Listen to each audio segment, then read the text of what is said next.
सर्वदूर क्षेत्रामध्ये पक्षांनी महाराष्ट्रामध्ये नव्हे तर देशभरामध्ये त्या निमित्ताने काम केलं।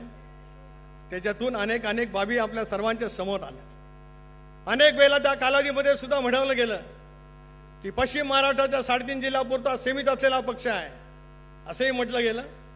2004 सालामध्ये विदर्भातून सुद्धा जास्तीत जास्त जागा निवडून आणण्यामध्ये आपल्याला यश मिळालं। मराठवाडा असेल, उत्तर महाराष्ट्र असेल, विदर्भ असेल, कोकण असेल, मुंबई असेल, या सगळ्यातून आपण चांगल्या विधानसभेच्या जागा निर्वाचित करण्यामध्ये आपल्याला यश त्या ठिकाणी मिळू शकलं। 2009 मध्ये त्या निमित्ताने आपण सामोरं त्या ठिकाणी गेलो, त्यावेळेला सुद्धा यश त्या कालावधीमध्ये सुद्धा मिळालं। कदाचित 2004 सालामध्ये सर्वाधिक जागा राष्ट्रवादी काँग्रेस पक्षाने क्रमांक 1 च्या मिळवलेल्या होत्या। त्यावेळेचा जर काही निर्णय तशा पद्धतीचा झाला असता की ज्याचा जागा जास्ती त्याचा मुख्यमंत्री, तो निर्णय त्या कालावधीमध्ये जर काही झाला असता तर 2004 सालामध्ये राष्ट्रवादी काँग्रेस पक्षाचा अध्यक्ष बदला असता या राज्यातलं राजकारण पूर्णपणाने बदललेलं तुम्हाला मला त्या ठिकाणी पाहायला मिळू शकलं असतं। दादांच्या कर्तबगारीतून कदाचित त्यावेळेला दादाही नंतर म्हणाले, याच व्यासपीठावर दादांनी भाषण केलं। 3 वर्षापूर्वी ज्या वेळेला राष्ट्रवादी काँग्रेस पक्षाचं असंच आपलं अधिवेशन झालं त्यावेळेला सुद्धा दादांनी भाषण केलं। इथे आपण सगळेजण होतो आणि त्या बाजूच्या पुढेमरून दादांनी भाषण केलं।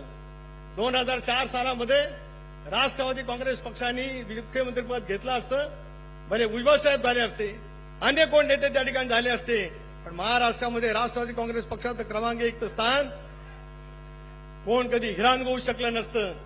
इतकी स्पष्टपणाची भूमिका दादांनी 3 वर्षापूर्वी या सभागृहामध्ये आपलं जे अधिवेशन झालं होतं त्यावेळेला त्यांनी मांडलेलं।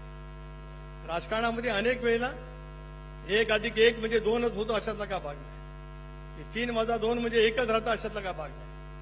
अनेक वेळेला राजकीय समीकरण त्याच्यातून बदलत जात असतात, पण बदललेल्या भूमिकेमध्ये आपला पक्ष, आपलं स्थान, पक्षाचा कार्यकर्ता, महाराष्ट्राचा समतोल विकास करण्याच्या दृष्टीकोनातून पावलं उचलली गेली पाहिजेत।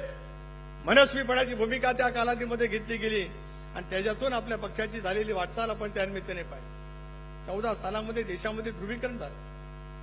कालच वहिनींच्या उपस्थितीमध्ये, वहिनी असतील, मी असतील, प्रफुल्लभाई असेल, आम्ही एनडीएच्या बैठकीमध्ये त्या ठिकाणी उपस्थित होतो। हे भाग्य सुद्धा आम्हाला मिळालं दादांच्याचमुळे।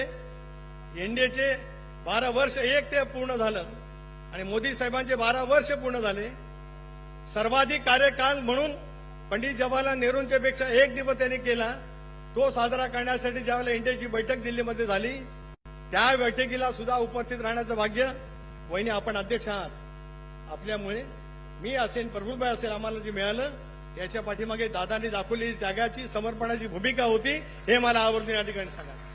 देशाच्या राजकारणामध्ये एवढे फेरबदल घडत असतानाच राष्ट्रवादी काँग्रेस पक्ष सुद्धा त्या एनडीएच्या बैठकीमध्ये तितक्या ठळकपणाने उपस्थित राहू शकतो की दादांनी घेतलेल्या धाडसी निर्णयाचं ते पाऊल आहे।